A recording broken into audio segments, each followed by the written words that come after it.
The president's 35-minute speech concentrated on the legislative agenda. But some of the MPs were quick to dismiss the speech, claiming that it did not tackle the key issues.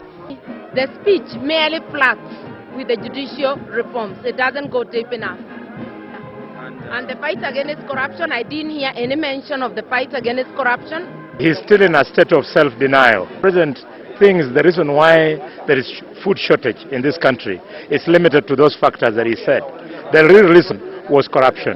So again, the president has refused to accept that there is corruption within his government. We are putting our problems under the carpet, and policies will not be effective if we cannot deal with the underlying problems. But for some, the speech tackled the most critical issues which deal with the implementation of Agenda Number 4.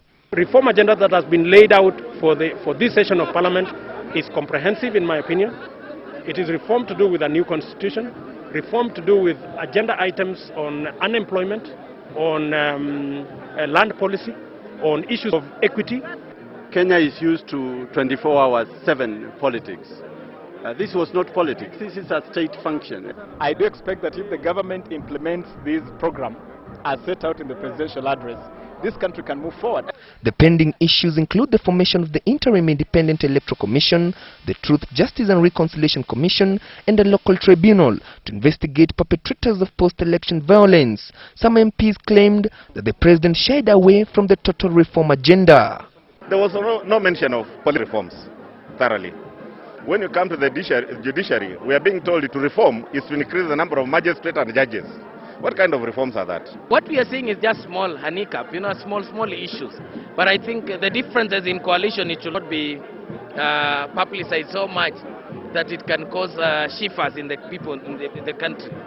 As political intrigues continue to haunt this grand coalition government, the president steered clear of any political statement in his 35-minute speech. But as parliamentarians return for the third session of the 10th Parliament, daggers have already been drawn. And it will be interesting to see how both parties encounter each other as they push for the agenda of reforms.